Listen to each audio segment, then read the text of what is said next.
You are listening to The Overwhelmed Brain. Today's episode is brought to you by Casper. Visit casper.com/brain for $50 off select mattresses. It's a great way to get your sleep on. Terms and conditions apply. Are you annoyed by affirmations? Are you tired of that same old, rehashed personal growth advice that all seems to boil down to, think positively and all your problems will go away? If affirmations feel like lies and positive thinking feels like denial, then I want you to get ready. The Overwhelmed Brain is here to help you create the life you want now.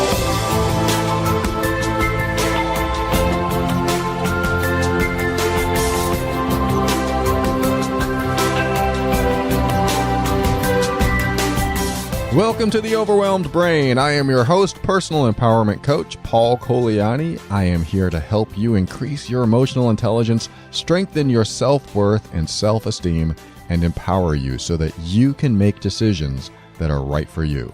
Everything I talk about in this show is my personal opinion and is meant for informational and educational purposes only. Always consult a medical or psychological professional before making any changes that could affect your physical or mental health. All right, I'm going to talk about something a little unpleasant, and that is infidelity. Well, the reason I want to talk about this is because I receive a lot of emails regarding cheating spouses, cheating boyfriend or girlfriend, or someone who had to endure the affair of their relationship and either wants to work it out or doesn't and is still hurting, in emotional pain from that time when their partner cheated. So I want to talk about this to maybe clear the air on some stuff and give you some pointers to remember so that you know what to expect before and after. Now, hopefully you never have to deal with this, but a good percentage of relationships do have to deal with this. And what do you do about it? What can you do about it? Is there a resolution to it where you can reconcile and create a better relationship than you ever had, or is it doomed to fail? And my hope is that you can get through this and heal regardless of the relationship status. My goal for you is to get through an affair with your heart intact. That usually doesn't happen.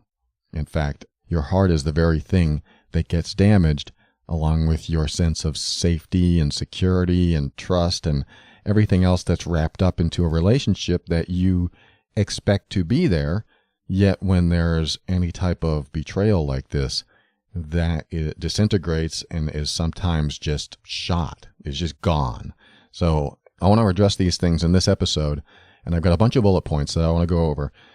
Just in case you have any suspicions that your partner may be cheating on you, or if you've ever considered what it might look like if it happened. Not that you spend your day doing that, hopefully not, but it's good to talk about this stuff so that it's out in the open, you understand it, it's a topic of conversation, even with your partner. If you are with someone now and you've never discussed anything about infidelity, it's a good topic of conversation to find out where they are with it, to find out if they've ever had it done to them, if they've done it to someone else, and how they feel about it, and just knowing where they stand and them knowing where you stand on it, so that there's clarity, so that it's not like swept under the rug. I'm not saying you have to talk about this stuff if you have a great relationship and you know this is never going to come up, but I think it's a topic of conversation, just like anything is a topic of conversation. And because it's so prevalent, infidelity is so prevalent in the world, in relationships, it has to be discussed, I think. So what you're about to hear is my opinion. It is how I perceive and believe in the world of infidelity.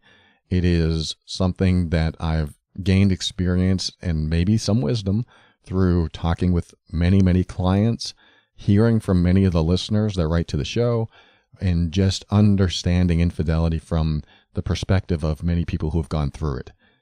My personal story is I don't know if I've ever been cheated on, and I know that I've never cheated on my partners over the years. However, in my 20s, I felt tempted. So I know the thought process that can certainly start to permeate your brain when you have that temptation.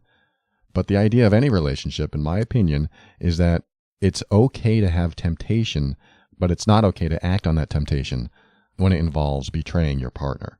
So temptation's going to happen, and hopefully it's at a minimum. You're not always tempted all the time, but there are people that we are attracted to in our life, and there are qualities about those people that we're attracted to that maybe our partner doesn't have or doesn't have enough of, or whatever qualifications that make attraction real to you. It's just going to happen. So I think one of the first points I want to make in regards to infidelity is that just because there's an attraction, just because there's a temptation, doesn't mean it leads to infidelity. I just want to make sure that I make it clear that temptation is a part of life. Oh my God, that's a song, right? Temptation is a part of life, and it's going to happen. And so it needs to be, I don't like to say needs to be this way, but I'm going to say it anyway. It needs to be understood that that's just going to happen sometimes. Now, temptation is sort of a strong word. I don't necessarily like the idea like, oh, I'm being tempted. There's something that makes that sound like it's the last step to betrayal. Like there's other things that happen before that, like attraction and an emotional connection or physical proximity or something like that, and then you have temptation. Like I said, temptation is sort of a strong word, but it just has to be known in the relationship that there are going to be attractions that could lead to temptations. The challenge is not stepping into that temptation and then redirecting your focus on what's most important in your life. Because if you make the relationship important, then you start to deviate away from the temptation and put more time and energy and focus on your relationship so that temptation kind of fades away. Some people do that, some people don't. But like I said, I wanted to start off saying that temptation is going to happen.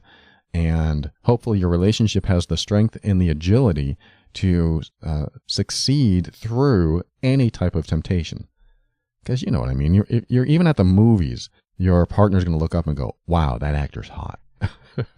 That doesn't mean it's a temptation, but there's some sort of attraction to either the physical, emotional, or other qualities of the character. So it does what I like to call activate their system. And that's what happens when you have an attraction. Your body, your system activates, and you have thoughts, you have feelings, and those things can lead to temptation. And then you could have a perfect storm of thoughts and feelings and opportunity, and suddenly you're with someone that temptation could lead to the next big thing, which could be the bad thing for your relationship, for your life. Because as soon as you step into the door of betrayal, there's no turning back. I mean, once that happens, you're now in a different territory. Now there's no way back. Once you take the first step into it, it's very hard to come back from that if you want to save the relationship, if you want to save face, if you want to save your integrity. This is why it's good to talk about this. It's good to be aware of it.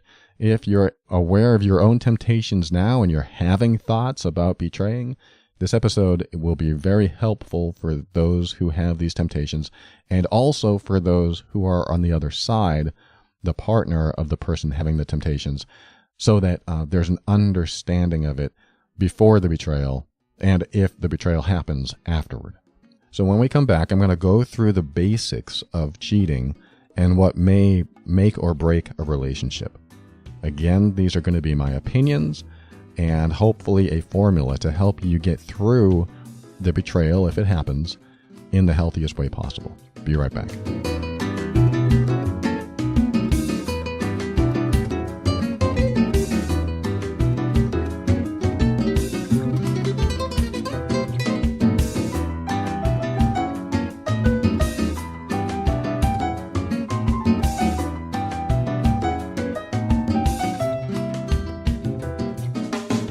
All right, welcome back. Let's open the door on infidelity, at least get it out in the open. Let's talk about it and see if we can come to an understanding of the before and after the affair.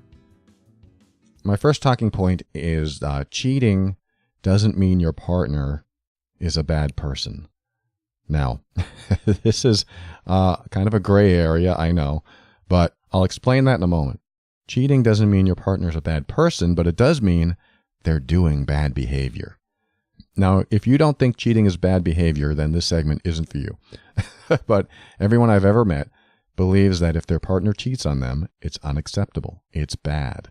Even people who have cheated on their partners believe that if their partner cheated on them, it would be unacceptable and bad behavior. So I want you to understand that cheating derives from some sort of temptation, and temptation is the body's way of reacting and responding to that activation that I was talking about. And it doesn't mean necessarily that the person doing it is a bad person. It's just the behavior that they're responding to and either choosing not to stop or what they might tell you unable to stop. I don't believe that's true. I think everyone has a conscious choice to do so unless they have brain damage.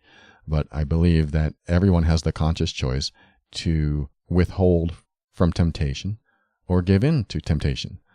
But I do want to just start off by saying cheating doesn't make a person bad, but the behavior is bad.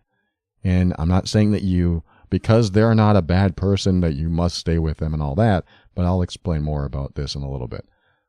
All right, another basic about cheating is that cheating is a huge sign of miscommunication in a relationship. Even if that communication is, hey, I want more love and connection, or hey, I want more sex, or hey, I'm not getting some need met, or this girl or guy I know is coming on to me and I'm having confused feelings, or I'm not fulfilled in this relationship and I need more. All of these things could lead to a big and probably difficult conversation, but if you don't bring them up and you instead move into that space of giving into temptation and betraying your partner, things will be much worse down the line. So it's good to understand that cheating is a sign of not communicating openly and honestly with your partner. Because if you were able to communicate whatever is going on in your life, then it's quite possible that the cheating could be avoided. Not always, and a lot of people aren't willing to have these types of hard conversations. But I think it's one of the keys to avoiding having betrayal show up in your relationship is by having open communication. That's why I spoke earlier about talking about infidelity in your relationship. Hey, have you ever been cheated on? Have you ever cheated on anyone? And find out what they say about it. Now, if they say something like, oh yeah, I cheated on her, but she was just always ignoring me, and she was this and she was that, and all of their focus and energy goes onto the other person, instead of them going, I did that. It was the wrong thing to do. I regret it. I shouldn't have done that. Yes, she ignored me. Yes, she did this. Yes, she denied me sex, but I still did the wrong thing. There's a different energy. There's a different way that someone can talk about it. They can either say, oh yeah, but she was awful and she was this and she was that, or he was awful, he was this, he was that. So I didn't have a problem cheating. That's kind of a scary comment to make. If you hear your partner or someone saying that, I had no problem cheating because they did this, then I would have a problem with that. If my girlfriend said that to me, I would have a problem with that, because I would have said, well, why didn't you just break up with them instead of committing the ultimate betrayal? And using this example, she might say, well, he cheated on me too.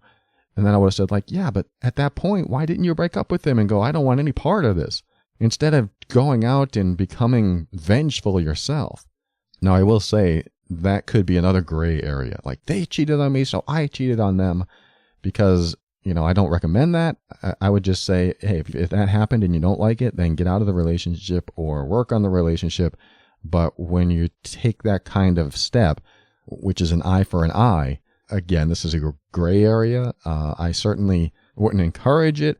But if you did it, I wouldn't be like, you're just as bad as they are, because I'm sure the way you feel inside if you did something like that would be like, I didn't know what else to do.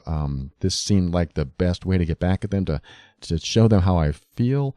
And my non-professional, non-coaching self thinks that could work. I mean, if you did it to them too, that would work. How does that feel?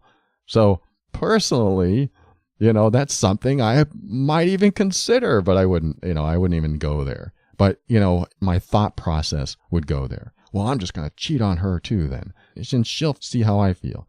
Then I come to my senses and go, you know what? I don't want to be in this relationship. Or I might say, I want to work this out. I want to find out what's going on in this relationship. See if it's worth saving. So like I said, for me, it's a little bit of gray area when the other person cheats and now you cheat to get back at them or whatever. But all in all, this second talking point about cheating being a huge sign of miscommunication is important to understand. Because if you have these unspoken things that you never talk about in your relationship, you got to be careful about that, because the unspoken topics are the ones that become the problems in some way, shape, or form later, unless you have no attachment to them, which is fine. But if you have an emotional connection or you feel triggered every time that subject comes up, so you never talk about it, then it can build up in the background and become a problem later, which is why I think it's very important to have an open line of communication, even about the hard stuff. All right, another basic about cheating is that it isn't always and only about sex. It can be about so many other things. Some people, including myself, believe that betrayal starts when you take what you'd share with your partner to someone else and share it with them instead, or in addition to. For a lot of people, cheating is getting your relationship wants and needs met by someone else. A relationship, again, in my opinion, should be when you are with someone that you can share the most intimate details about yourself, and you can share everything about you, even your body. But if you're sharing those same intimate details with someone else that actually could be a potential partner in some way, then your partner may see that as cheating. And it may be, because if the person that your partner is talking to would be someone your partner would date if they were single, it raises a flag. These are the things that if you share your intimate details with me, and you also share them with another person that if you were single, you would date, that becomes a threat to me. So when there's a threat, I feel like there is a risk being in the relationship. I feel that there's a risk that there could be infidelity. So these thoughts start to permeate my mind. And I know a bunch of people listening right now know exactly what I mean. You're talking to her. You're talking to him. You're telling her or him all these intimate details, the same details that you told me. I think a great question to pose in your own mind is, if my partner was single, would they date that person? That's a tricky one, because it's quite possible they would date them anyway, even if they weren't sharing intimate details. Or when you're single, you don't necessarily think the same way as when you're with someone else. So it might be kind of an unfair question. Like they might say, well, yeah, I might consider it, but I'm with you and I'm not even considering that right now. That could be an honest answer. But with the combination of sharing all the intimate details, sharing your time and energy and even your body with your partner, if any of that is shared with someone else, then it can be considered betrayal to the partner. So it's just good to keep in mind, because if you have an intimate relationship with someone else that is in your line of sight as a potential partner if you were single, and you're sharing all this intimate stuff with them, your partner might think that something else might be going on.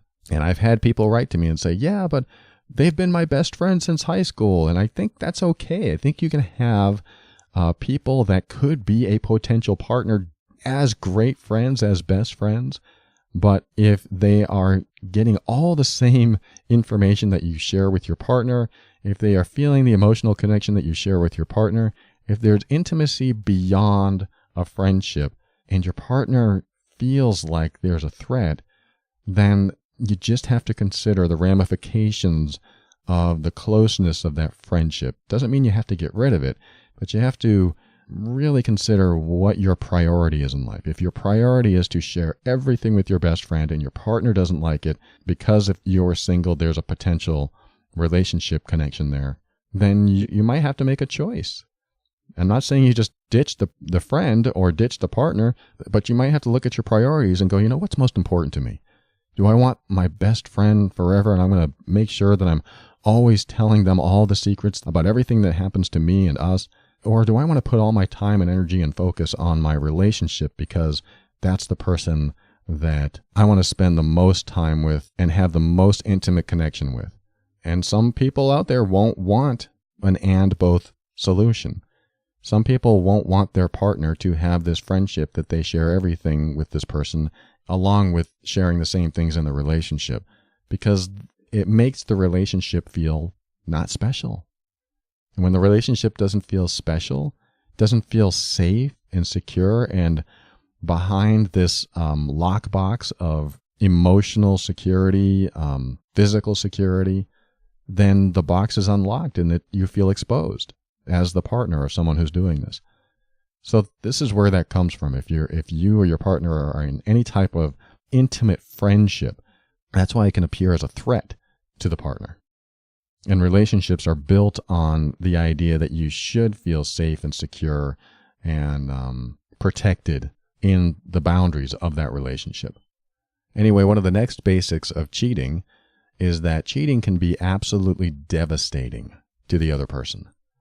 I once called it emotional murder, and I still call it emotional murder. It can be that awful to the person being betrayed.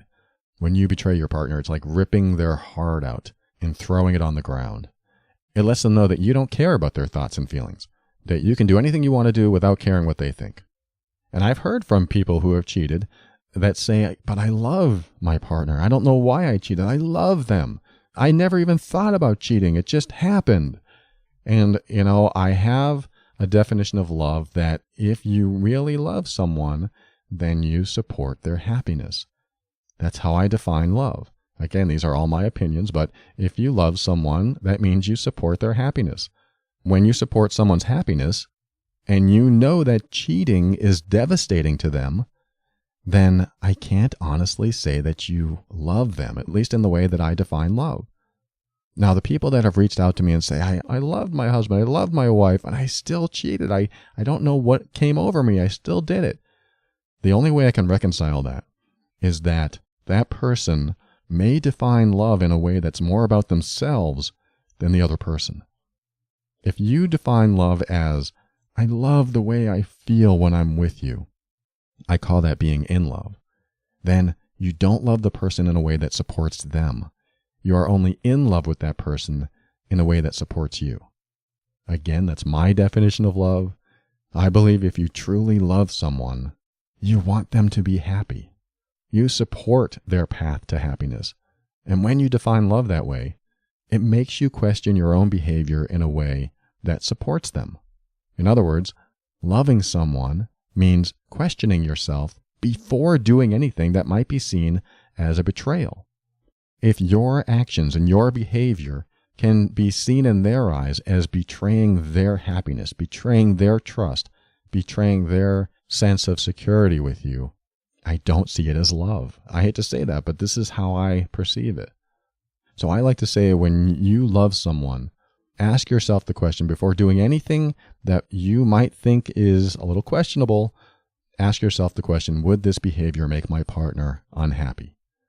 It's a great question. You're about to do something or you're considering doing something and you have these, let's just say that you're thinking about cheating on your partner and your system's activated and you're about to give in to temptation.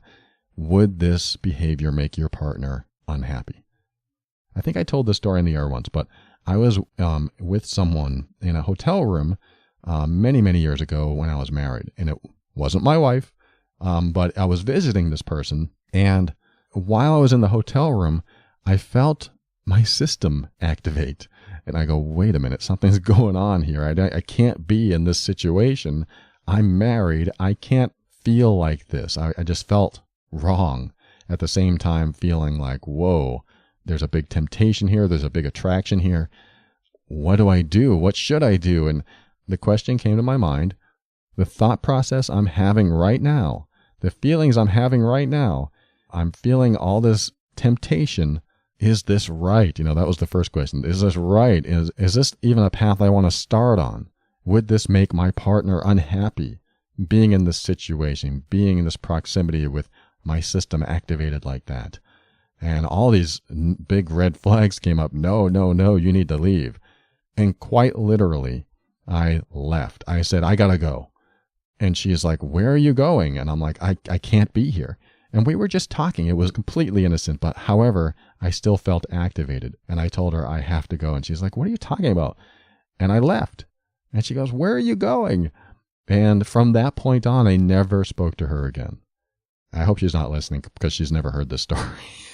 Not my ex-wife, but the girl that was in that room. I just got activated, and I don't know where it came from, but it suddenly was there. And I felt like I can't risk my marriage. I can't risk my own sense of integrity. So I took off. I left the hotel room, and I never looked back. I never called this person again. I never kept in touch with her. I didn't want anything to do with it because I realized that I could not really control this activation process in me, so I avoided it.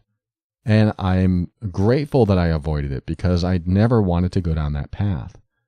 Had I gone down that path and gave in to my temptation, well, after the next break, you'll hear all kinds of things about what happens when someone does that. But so I did. I took off, never talked to her again, and I don't think I was ever activated by anyone else from that point on, because I became very aware of what was happening inside me and my body and my thoughts.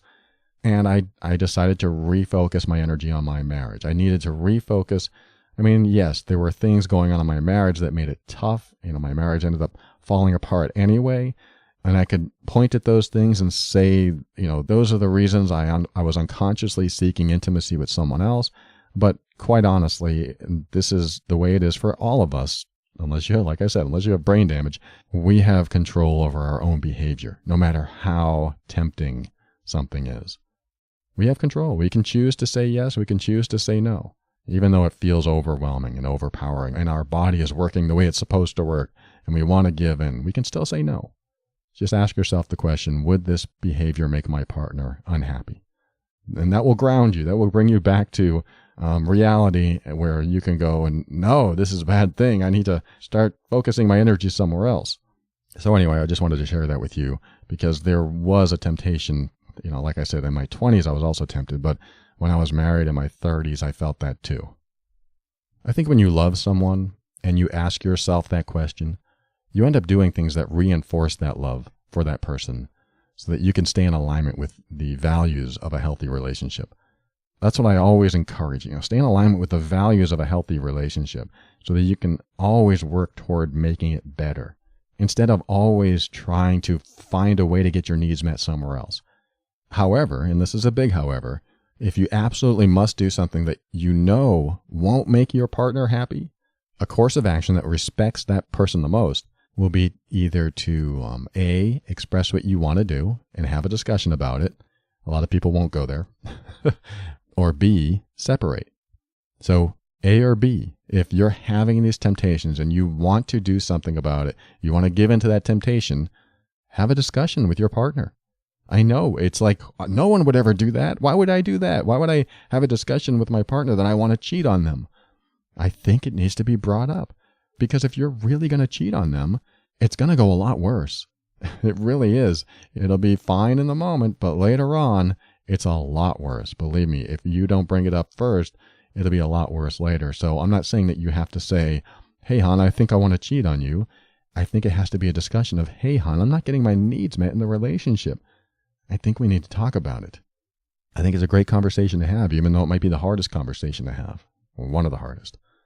And the second option, B, separate. If you really can't help giving into temptation, don't betray, separate. And then, you have some freedoms there. I'm not going to say that you should do this or it's the right thing to do, but it's a lot better than being committed to someone and choosing to be with someone else than to say, you know what, I want to separate. I want to do our own thing for a while and then choosing to be with someone else. I'm not encouraging or discouraging either path here. I'm just saying try to avoid the betrayal route when you can, because it's a lot worse when it becomes a betrayal. We're going to talk about that in the next segment, but it is vital that you don't go down that route. And for those who have experienced it, they're like, yes, exactly, because it's a lot worse. It hurts definitely on one side, but sometimes on both. A lot of guilt, a lot of pain, a lot of anger. all because someone submitted to temptation. Which leads to option C, which I didn't mention. Option C is to stay in the relationship and don't tell your partner what you're going to do, which is basically cheating on them. Cheaters are always caught. Always. If not today, if not tomorrow, next year, in 5 years, whenever, it's going to happen. And it's not going to end well. The cheater always gets caught.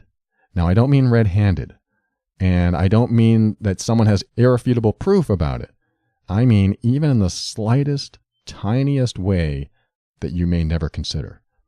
When someone cheats, their behavior changes. And if not overtly, covertly, it could be very subconscious. But their behavior does change. The husband that starts treating his spouse better. The wife that starts working out more and listening to rock instead of easy listening. The boyfriend caught in lies. The girlfriend explaining texts or emails, so on and so on. Most cheaters think they can cover their tracks, but it just doesn't work because the behavior changes become so prevalent. And even if there's not a behavior change, consider the cheater's new hookup, for lack of a better term, starting to show up in different ways. Sometimes their hookup will want more of a cheater's time, and they'll become more prominent in the relationship. And if they're ever in the same room and you're there too and you don't know there's cheating going on, you're going to notice the glances. It's impossible for a cheater to hide these kind of things. If a cheater's cheating isn't found out, their change in behavior is enough to signal something. And the cheater's partner will sense it and they will probably follow up on it.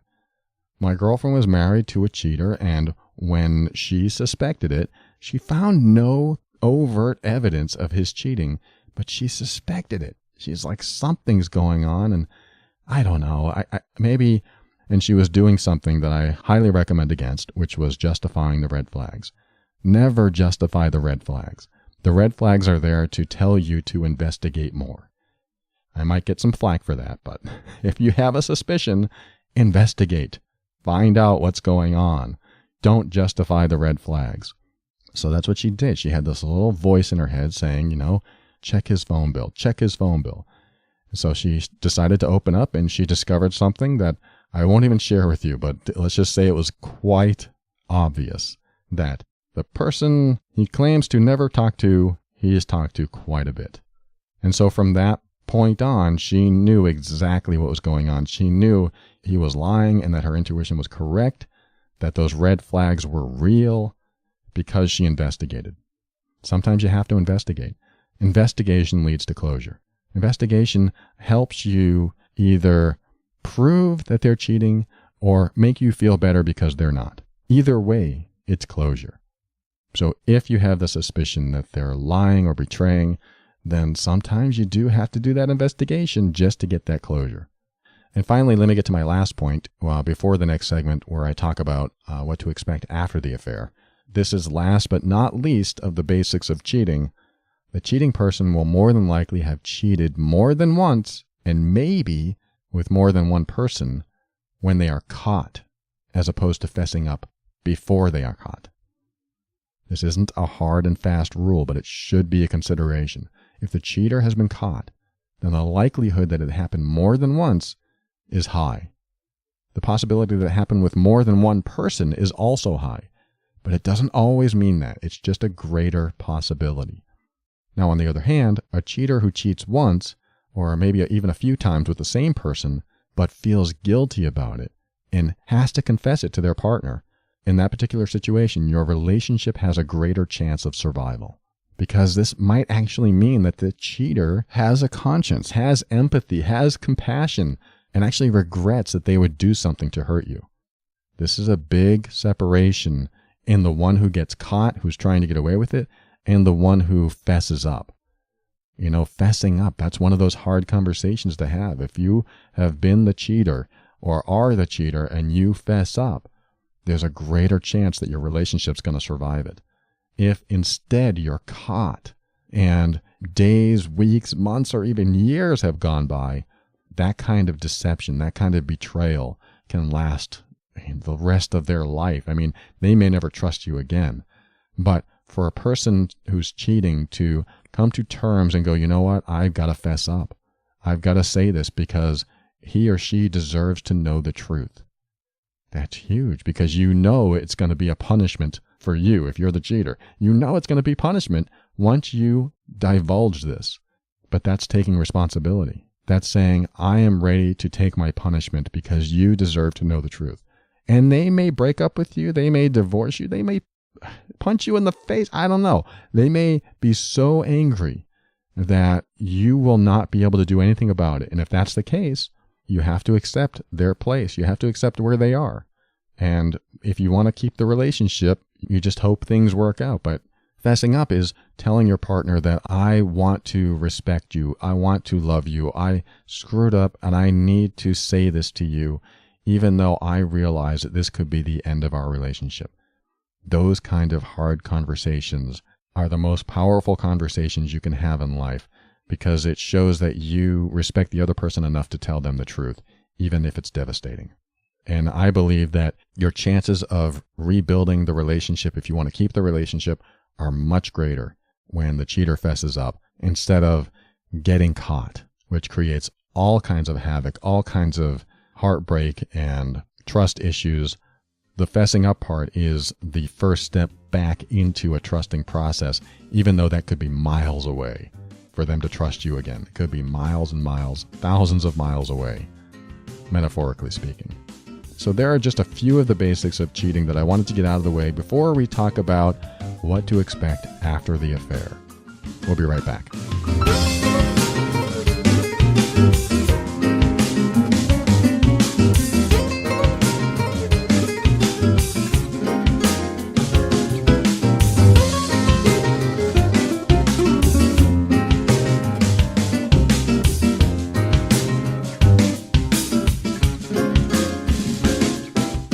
Well, it's been about 2 months since we got our Casper mattress, and I want to give you my assessment so far. My assessment is I don't have to think about it. I don't have to think about it being saggy or being too hard or being too soft. These issues just don't come to mind because these issues just don't exist in our Casper mattress. Now, let me give you some backstory here. When I first moved in with my girlfriend, she would rave about the mattress she had. She spent so much money on it and she loved it. That wasn't until I started sleeping on it. She had slept alone for so long that when I started sleeping over, we both noticed that we ended up rolling toward each other, occupying the same space at the same time, which sounds more like quantum physics than mattress physics. But that's what happened. She loved her old mattress when she lived alone. When I showed up and I started complaining about her mattress, after a few months, she finally came to an admittance that perhaps the mattress she bought wasn't so great after all. And then we ended up talking about it for another 2 years. That's 2 years of waking up with an aching back and even a little frustration toward each other because we kept rolling into the deep groove that my heavier body created. So when I heard about Casper, a mattress that combines multiple supportive memory foams that provides a quality sleep surface with just the right amounts of sink and bounce, I told her I wanted us to get one. Still committed to her old mattress, she wasn't ready to give it up just yet. So the Casper wasn't going to happen until we tried everything. And we did. We tried making her old mattress work. We changed the box springs. We continually rotated it, looking for the most comfortable layout. We even called the mattress company only to find out they went out of business. So at that point, she knew there was nothing more we could do. And just a couple months ago, she finally agreed that it was time to get a new mattress. I'm happy to say, after 2 months, this Casper has the same amount of comfort and firmness, along with just enough give to support the areas of our body that allow us to sleep easily, restfully, and most importantly, without us having to even think about how to lay on a mattress. I know that sounds weird, but I always had to think about, how can I lay on our old mattress so that it doesn't hurt in the morning? Seriously, our old mattress, we had to think about it before we were going to bed so that we didn't sink into each other at night. It was like mattress calculus, trying to calculate the best position to lay in. But now it's easy. We don't have to think about anything. It's one of the first mattresses where when we lay down, we don't have to say a word. It just feels good and it's just easy to relax. And Casper is affordable because they cut out the middleman and they sell directly to you. And they offer a no-hassle return if you're not completely satisfied. And that's the most generous part of their delivery. If you aren't satisfied for any reason within 100 nights, they'll pick it up for free in the US and Canada. So I want you to take advantage of their Sleep On It trial and feel secure that if their mattress isn't for you, they'll come and get it and you'll get your money back. Delivered in a how do they do that sized box, and with over 20,000 reviews with an average of 4.8 stars, Casper is becoming the internet's favorite mattress, and I want you to experience why that is. Visit casper.com/brain and use the promo code BRAIN during checkout to get $50 towards select mattresses. I want you to have the experience that my girlfriend and I have every restful night on your own Casper mattress. Casper.com/brain. Use the promo code BRAIN to get your $50 off select mattresses. Terms and conditions apply.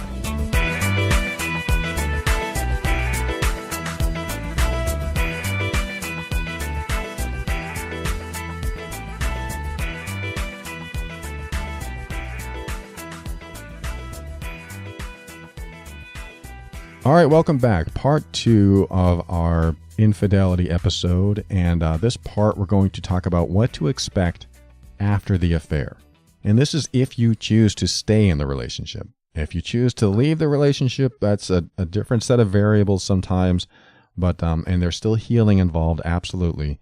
But this is if someone has had an affair in your relationship and you decide to work it out. Again, these are my opinions. It may not necessarily lead to reconciliation or closure, but I hope these points help. My first point is, in order to get closure, I believe in full disclosure, so that nothing is left as a mystery and everything is on the table. In other words, once the cheating is known, the cheater must fess up everything. I'm not saying you have to fess up every little detail, every little tiny visual image that you could burn into your partner's mind. And it won't be easy for the partner who has to learn who it was with and where and when it happened. But when you put it all out on the table, it's tangible and you can work with it. It also shows that the cheater is now, from this day forward, going to be fully transparent about their activities, leaving nothing to the imagination. It shows that they're not trying to deceive or omit information. They just want to be crystal clear and honest about everything. So this is for the cheater that regrets what they did and they want to stay in the relationship and they will never do it again, and they actually feel bad about what they did to their partner. Put it all on the table. This is who I did it with. This is where we met up. I mean, this is the kind of stuff that you talk about in the conversation. You don't just blurt it all out. This is what I did. This is who I was with. This is where I was. The cheater lets their partner ask those questions, and how much they want to know, you disclose. Now, it comes to the dirty little details, and they want to know that too. If that's what their questions are, I believe it's okay to be that descriptive. However, I do recommend something like, I don't want to share that with you because it's going to be painful for you to hear. So that gives the partner the option to choose to hear it or not. Now, I know I keep reiterating this, but these are my opinions. I say that because this could lead to aggression. This could lead to violence. I need you to be careful in this area. If you have a partner that finds out something like this and you start giving all these little dirty details, you're going to create a reaction in them. So it's very important that you understand what could happen. And yes, you may need some sort of mediator. You may need a therapist. You may need someone to help you through this and have those details come out in a safer place. However, like I said, I do believe that when you get it all out on the table and you have full disclosure, at least the victim of the cheating, the partner of the cheater, has all the details that they can do something with. They may not be able to do anything with it, but the reason I like full disclosure is that when you leave stuff out, it leaves things to the imagination, and that imagination, especially after something like this, always goes to the worst case scenario and always fills in the blanks with multiple bad things. They may obsess about it, they may hate it, but at least they have the information and they can process it. They can talk to you about it. They can yell at you about it. I mean, if you're the cheater, They can do whatever they need to do with it, but at least they have the information. All right, let's go to the second point of what to expect after the affair if you choose to stay in the relationship. The cheater must be willing to do almost anything their partner asks of them for at least 6 months. If that means their partner wants to check their phone, if they want to log into their email, if they want to see every text and listen to every voicemail, or even show up unexpectedly at the cheater's work, then a remorseful cheater who wants to repair the damage in the relationship will comply. No questions asked.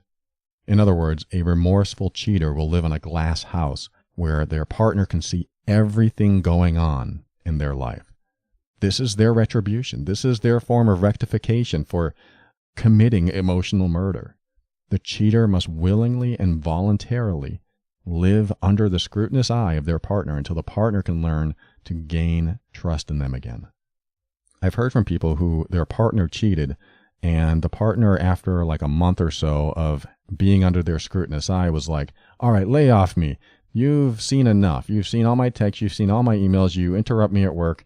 That's enough. I mean, when a partner does that, they're either not understanding the amount of pain and anguish that their partner is going through, and they most likely don't understand that their partner needs to rebuild trust, and it could take a very long time. There's that part of it, but they also don't seem to have enough empathy for their partner to think that a month is long enough to be forgiven and move on. I just don't think a month is long enough. I think 6 months is a very short window of time when it comes to a huge betrayal, especially if you've been together for years, and especially if the betrayal has gone on for months or years. These things don't just take a short period of time and then it's over. The cheater has to realize, I know I call the person the cheater, that's just for lack of a better term. It could be a former cheater. It could be someone who did it on purpose, someone who made a mistake. I'm just using the term cheater. And I don't mean any disrespect to those out there that have to go through this or have gone through this in some way, shape, or form. But I'm just using the word cheater as an all-purpose word here. So the cheater has to realize the damage they caused and to put themselves in their partner's shoes, that if they were betrayed, how long would it take them to get over it? It's very important that the cheater understands that their partner could be angry, untrusting, anxious, a lot of other negative emotions for months and maybe up to a year or more. And we're going to talk about what happens when it goes more, but I recommend a minimum of 6 months of living in that glass house. So if you are the cheater, if your partner's the cheater, they need to live in this glass house. They need to be ready to be interrupted at any time of the day. Where are you? What are you doing?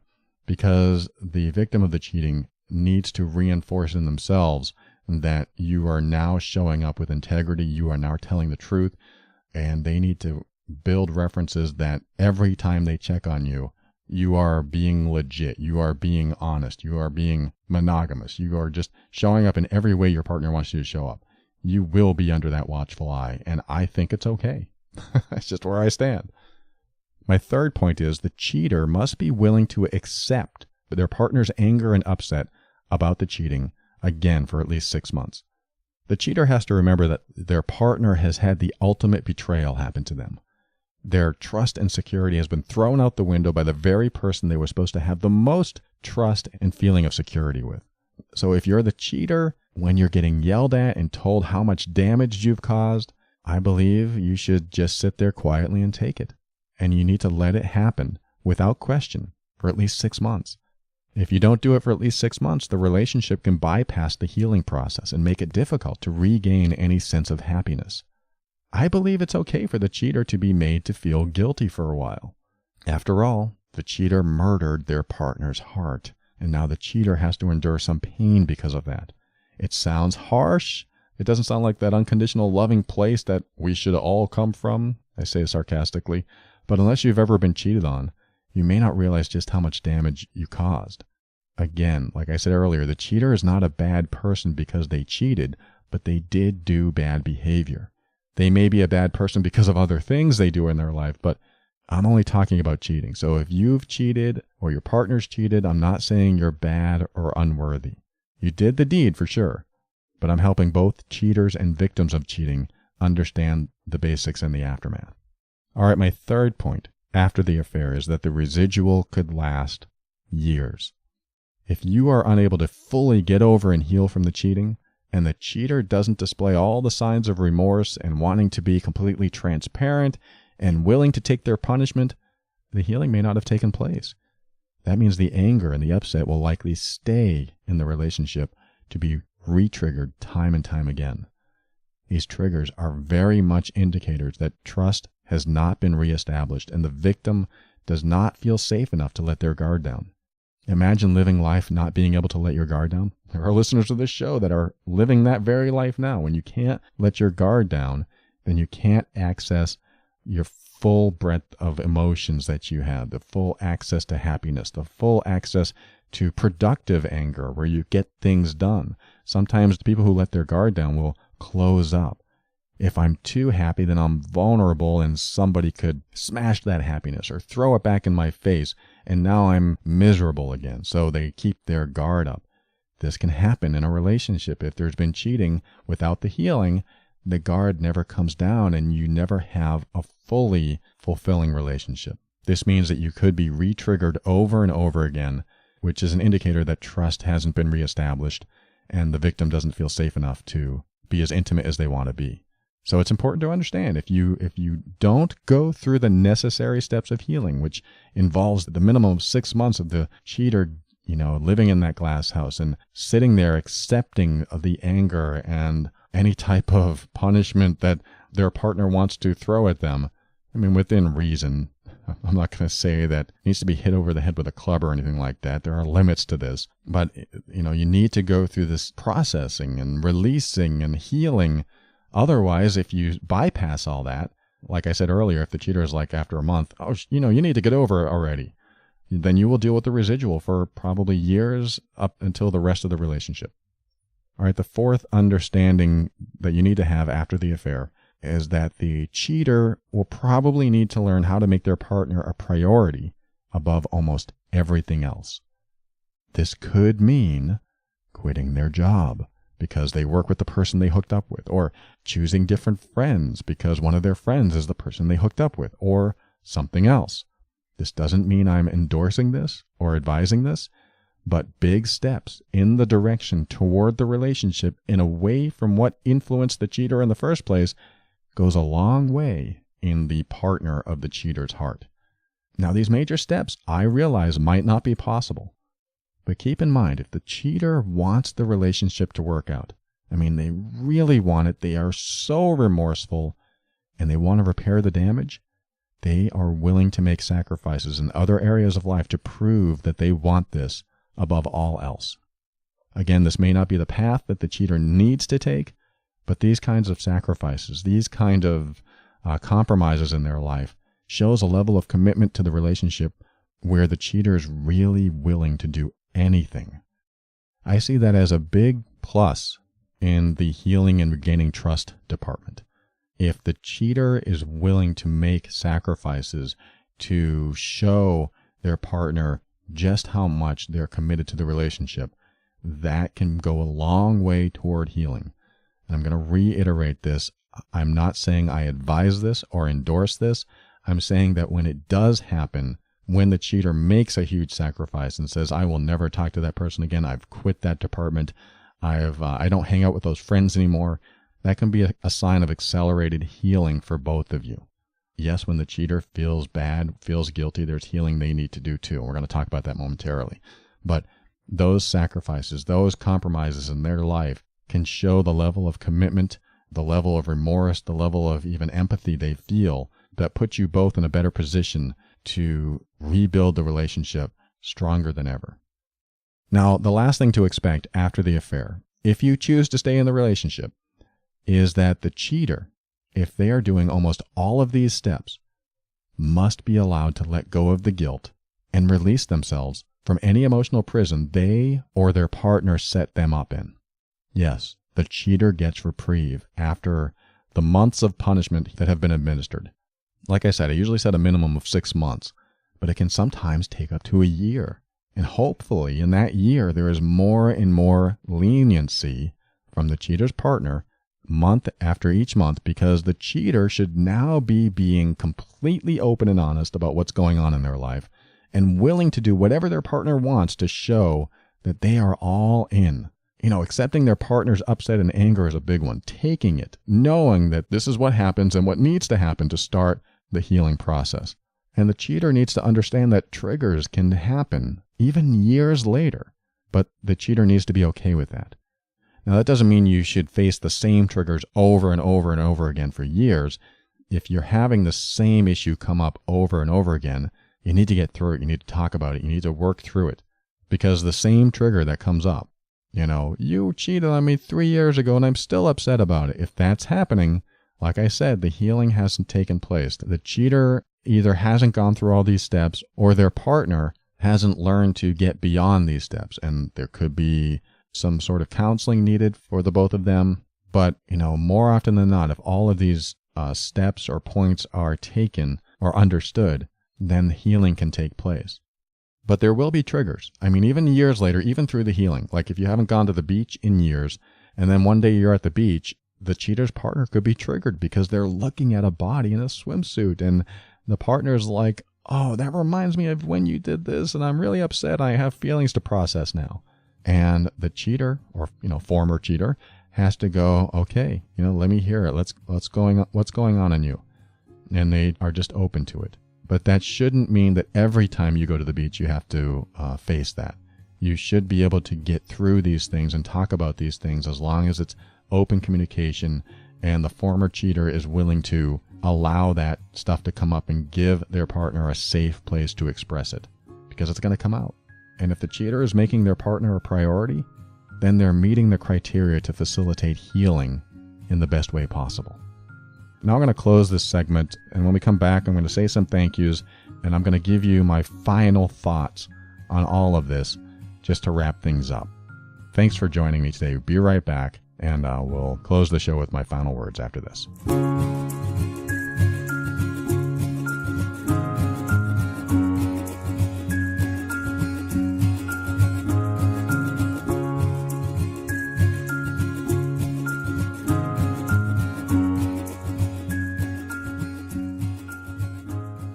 Thank you for listening to another episode of The Overwhelmed Brain. I want to thank Casper for giving me the opportunity to sleep peacefully and restfully every night.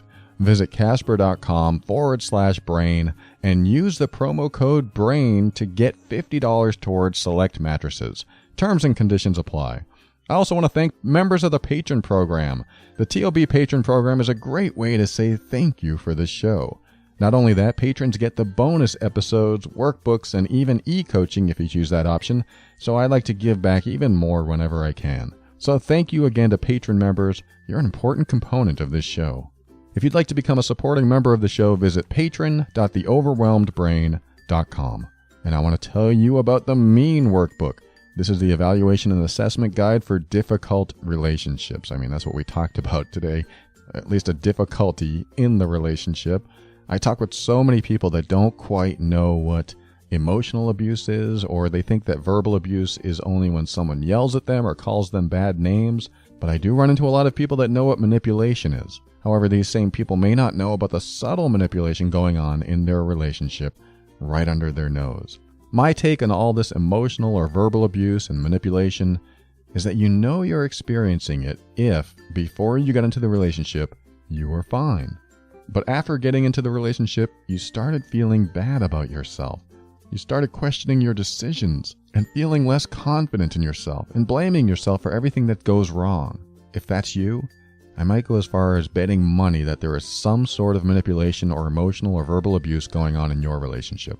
If you can't pinpoint what's happening in your relationship, the MEAN workbook is designed to do just that. After you take the 200-point assessment and figure out exactly what's happening in your relationship, you'll have some clear steps laid out on what you need to do next. And it's not always about leaving the relationship, because sometimes, the manipulative partner doesn't even know they're doing it. So if you want to find out if you're in this type of relationship and what you can do to start healing today, or if you just need justification of your next step, go to loveandabuse.com and get the MEAN workbook today. I'm also going to mention something my friend Dean told me to tell you. He's a friend of mine that encouraged me to start this show a long time ago and to really embrace coaching. So when he tells me something, I have to listen to him. He said, "How come you don't ask people on your show to sign up for your newsletter?" I said, "Well, they can if they want." He said, "Do your listeners even know you have a newsletter?" I thought, maybe. So Dean, this is for you. If you like what you hear on this show and you want to get a newsletter 2 to 4 times a month where I share a story and a lesson about emotional intelligence or expand upon a topic you hear on the show, go to theoverwhelmedbrain.com. You'll see a couple places there where you can sign up. So sign up. I get a lot of good feedback on the newsletter, so check it out. Thanks, Dean. And finally, I'd like to thank Kevin McLeod of Incompetech.com for some of the music transitions in The Overwhelmed Brain. To close the show, I want to tell you that healing from cheating is possible. And the cheater, in my opinion, does need to suffer for some time when they've betrayed their partner. But within about a year, it's my belief that the cheater is allowed to forgive themselves and move into a new space of no guilt and less or no pain. Because after 6 months to about a year, depending on how long it takes you, if you ever run into this situation, the former cheater needs to be released from their suffering so that you can both now rebuild the relationship from a healthy space. If the cheater continues to carry guilt and continues to face the wrath of their partner's hurt and anger after a year or so, the relationship can't and won't rebuild and get off the ground again.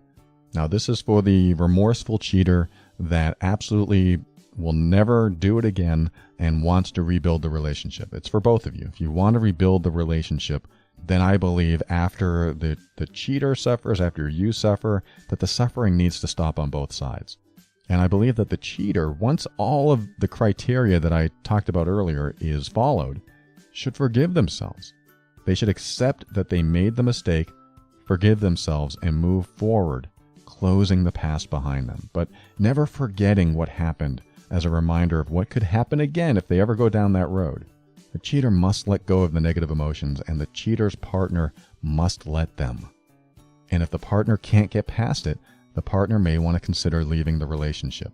This doesn't mean I side with the cheater or I'm letting them off. It means that the cheater who is remorseful, the cheater who feels awful, who knows they made a mistake or even intentionally did it, but then realizes what they're losing and also comes to a place that they will never, ever betray their partner again, that there's hope, that they can get into a new space and that they should get out of that suffering themselves. I mean, the cheater who holds guilt and feels remorseful needs to let go of the guilt at one point, needs to forgive themselves as well. I've met couples where one cheated and the other was still angry and hurt when it happened many years ago. And I get it. That emotional murder has an impact, but it doesn't have to be lifelong. The cheater should be able to get into a space of, I messed up, I apologized, and I'm ready to move on. I mean, that takes a while because there has to be a process, that retribution process, and always leaving the door open for their partner's anger and upset. But there does need to be that time if the relationship is to continue. Again, this is all predicated on the idea that the relationship will continue. If you're not going to continue this relationship, then you go your separate ways and each of you have to deal with, some processing and healing yourself. But the cheater does need to get into a space of, I messed up, I apologize, and I'm ready to move on. But if the cheater's partner wants them to continue apologizing and continue feeling bad for what they did years after the cheating, the relationship is never going to go anywhere. Because now you have two people that both feel bad trying to create a happy relationship. It just doesn't work that way. However, when the cheating person comes into a better space of, I messed up, I'll never do it again, and I'm ready to move on, this can actually be a very good thing. That is when they mean they'll never do it again. If they really mean it, because they know the damage it causes and they really want to love you in a healthy, selfless way, the reconciliation can stem from that, and it could be the start of a strong, long-lasting relationship. And believe me, there's a lot of healing that the victim of cheating needs to do, a lot. I did an episode called Surviving Infidelity, an Overlooked Warning Sign, and Healing in the Aftermath, or Healing After Cheating, I think I called the article. If you go to my website, you can type in Healing After Cheating, and you should find the article right away. But that is the episode I did a while back for the partner of the cheater to get into a space of healing. I mean, it helps both when you want to save the relationship, but there is more emphasis on the partner of the cheater and healing in that episode as well. But everything I talked about today is vital for a relationship rebirth, a relationship for two people to want the relationship to continue, but it involves a rebirth, a restarting, so that you can start fresh and hopefully with new lessons, new understandings, and much more open communication. And I'd recommend listening to my episodes on forgiveness and apologizing. Again, theoverwhelmedbrain.com. You can use the search field for forgive, forgiveness, forgiving, apologize. Type any of those in and you'll find some articles on it. I explain a lot more there. But the idea is that when you apologize for something and you really mean it, you only have to say it once and move on. Now, that's apologizing in general. This doesn't work for infidelity. So don't think I'm just going to go there and say, well, they apologize, let's move on. Infidelity is one of the most ultimate betrayals. In year one, after the infidelity is found out, the infidel may have to apologize as needed over and over again, because that's part of the retribution. That is part of the suffering that the cheater may need to endure for a while. But after the first 6, 8, 12 months, it's time for the cheater to stop apologizing and start moving forward with a healthy perspective of the future. You know, a year of punishment and making up for their emotional crime is a good deal of time to come into a new place and be a new person that has a fresh start. I'm not saying all cheaters deserve a good fresh start in the relationship. If there was a cheater in your life and they had multiple people, there's no remorse, there's no guilt, and they want you to get over it and they don't feel bad for what they did. They may act like they feel bad for what they did, but they probably just feel bad for getting caught. There is that. But if you really sense a true, authentic feeling bad for what they did, and they're willing to open the door to their entire life, live in that glass house for a while, you can see everything they do, then there's a chance that they could be really authentic and that this relationship could start off on a new foot and that something could build from it. So like I said, a year of punishment for the cheater is enough time to make up for their, what I would call an emotional crime. And the victim of the cheater will put their partner to the test. And the cheater will have to pass that test. Not once, not 10 times, but as many times as their partner wants to administer the test. That test could be the partner getting upset and yelling at them again for the same thing they yelled at them for months ago. That test could be calling them in the middle of the day. That test could be showing up at their job. That test could be, I don't know, planting a low jack GPS system in their car. I'm not saying that you should. But that's what happens, is that when you're under the scrutinous eye of your partner who's been betrayed, you might have to go through the trials. That's all I'm saying. However, there has to be an end to the testing eventually. It cannot go on indefinitely. Otherwise, it's not a path to reconciliation and healing. It's continuous heartache and pain. When the cheater never lets go of their guilt and the victim never lets go of their anger, there is no future, only pain. And no doubt, cheating can be the end of a relationship. You know, if my girlfriend cheated, I don't know if I could do it. I don't know if I could continue the relationship because I feel like our relationship is very open, very honest. We talk about everything. So if I suddenly found out she was cheating, I can't really feel like there's any further to go with our relationship. We can't be any more honest than we are now. So that to me might be the end of the relationship. But that's me personally. You know, I'm willing to make these very hard sacrifices in life because I have very strict standards for how I want to live my life. I never see that happening. I can't see that happening in my relationship. But, you know, there are people out there where, you know, cheating is the thing that will end the relationship, no questions asked. But, you know, until I go through it, I can't really honestly say 100% that it would end the relationship. I don't know. And hopefully I never have to go through it. Hopefully you never have to go through it. Or if you're trying to get over it now, or if you're with someone who does feel guilt and shame, or if you're the one who feels the guilt and shame of cheating, and you know or they know that you or they will never do it again, if there's remorse, if there's commitment to a new way of being, if there's commitment to being open and honest and focusing on the relationship has a chance of working out better than ever. That's if both partners are willing to go through those trials and eventually get past the pain so they can start fresh and build something better and stronger than ever. I want you to have the best relationship possible without pain and with love, trust, respect, and even admiration for each other. Hopefully you've not had to deal with a betrayal, but if you have and you're still in one of those stages and it's been years, it's time to make a new plan for your life. There can be a new beginning together or a new journey apart. Either way, don't let the relationship stew in the pain and anger for too long, otherwise too much time will be wasted for the both of you. And finally, let me say this. You are worthy, you are lovable, you are significant, and whatever someone else did does not change those facts. Whatever someone else did that made you upset, that made you feel less loved, that made you feel awful, does not change the fact that you are worthy, significant, and lovable. Because you are. And you deserve to be treated with respect, because damn it, you're listening to this show. That means that you're working on yourself all the time and you're showing up in the world as authentically as you possibly can, and you want to break free of any self-imposed limitations or even an emotional prison that you may have locked yourself up in.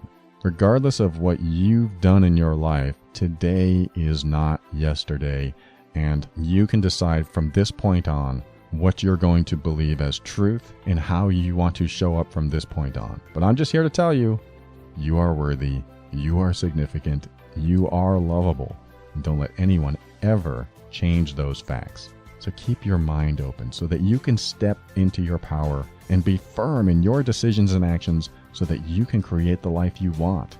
Always continue taking steps to grow and evolve. You are powerful beyond measure. And above all, and this is something I absolutely know to be true about you, you are amazing.